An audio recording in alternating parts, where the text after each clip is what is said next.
Yeah, LeBron, suppose it's tricky to compare this to any of your previous ring nights, just given the circumstances, but wondered how that transition from the emotion of, the I Promise kids, your family, and then the game starts. How do you think, if at all, it impacted the first quarter, and how did that impact the game? It's just weird on all facets, to be honest. Just a weird day. Celebrating a historic moment with our franchise and a historic run what we did last year, and then having to do it without our family and friends and our fans. It's just a weird day, and all in all, and then having to get straight to competition basketball. Just a weird day, to say the least. Anything stand out initially just from the basketball in this game?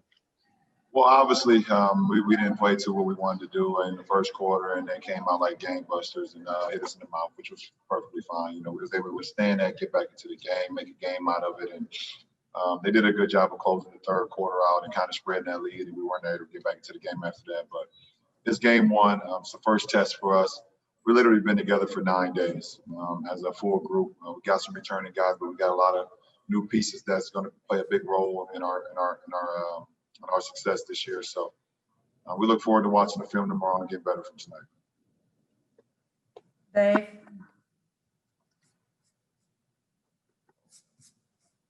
Dave, you need to come off mute, Dave. Thanks, LeBron.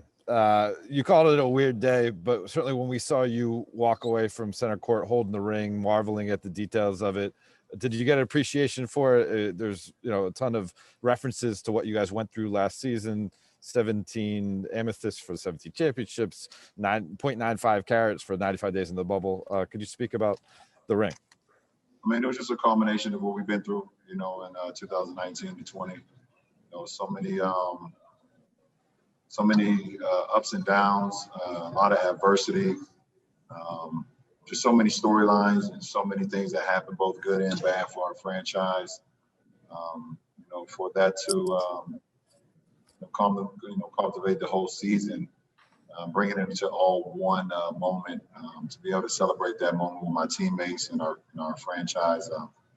Like I said, it was a pretty cool feeling, but at the end of the day, you would definitely love to be able to do that with the fans, do that with our family, our friends, because they played sacrifice to that as well, throughout the whole season. So, like I said, happy to be a part of it, but bittersweet for sure. Dan. Hey, LeBron. You mentioned sort of the weirdness of the day. It's only been 72 since you guys won that trophy that was at center court. That's part of the reason why I'm sure your minutes were what they were tonight. How weird is that, to be at the start of a season and not really turning the engine and pushing the gas all the way, or even more so than you normally would? Yeah, I'm the day is over with. I'm very proud of what we was able to accomplish. I'm excited to move on to the next day. Like I said, it was it even felt weird just having a basketball game today.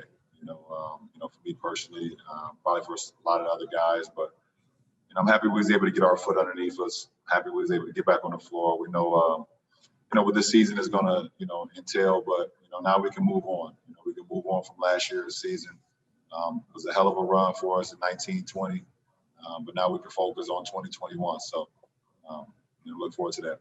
Speaking of feet, sorry. Go ahead, Dan. You can go ahead. I was just gonna say, speaking of feet, how's the ankle? It seemed like it got caught up underneath you a little bit. Yeah, it did. I turned it pretty good, but I don't think it's gonna stop me from playing on Friday. So, got a couple days. Obviously, you know how I am about treatment, so I'll do that around the clock, and I think I should be fine by Friday. Hey, LeBron, two questions. First of all, you had your phone on the court with you during the ring ceremony. Were you FaceTiming somebody, or what were you? Yeah, I FaceTimed my wife first to see if I wanted her to be a part of that for sure.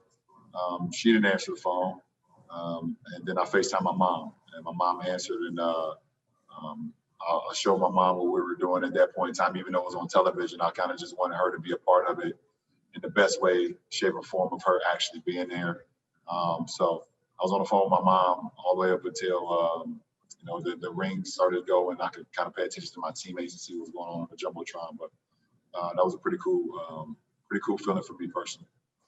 And then the second question just was, is it just hard to be back at game one and at the starting line, given that last year was everything that it was and it was such a marathon and 13 months to get to the mountaintop? Is it just hard for you to process starting over? It's not the fact that it's starting over; it's the fact that it's here already. I've always had a routine of how I prepare going into a season, after a finals run or after a playoff run, knowing the amount of time that I kind of have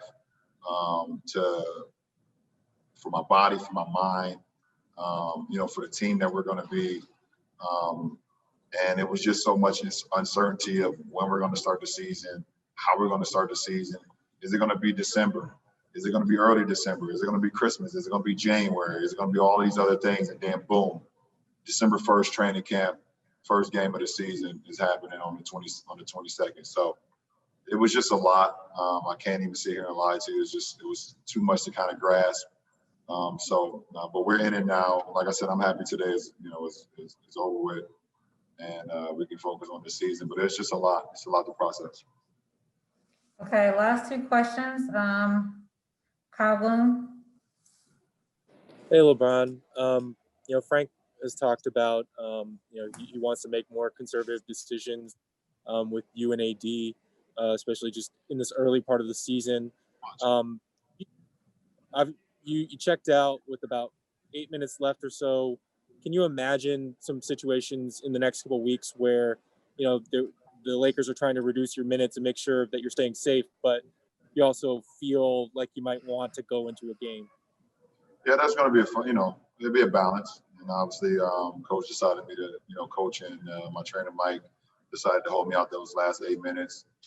One, the game, we kind of got down 13. They were on the flow. They were flowing, and they had momentum more than we had. And also, I had just turned my ankle as well. So, they made the judgment to hold me out. There will be games where there will be a fine line or a well balance of, okay, should I go back in if I'm at that minutes, if I'm high in minutes, or, should I stay out? So that's what communication is all about between myself and, and coach and Mike as well. So, it's game by game. Last question, Rachel. Hey, LeBron, what are you going to do with your ankle? You've had so many ankle turns over the years. What is your routine to get it ready for Friday? I'll go home and have dinner right now, and I'll ice it, and I'll drink some wine that'll flow right to the ankle.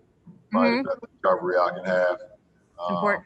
Yeah, I'll make sure I drink on the left side of my body, so it just goes right down to my left leg, right down to my ankle. I'll be around the clock. I'll wake up tomorrow morning before I leave the house and also get some more treatment, and then get some at the facility as well, and just continue to do that. We have a couple of days, so like I said, I feel like I'll be fine.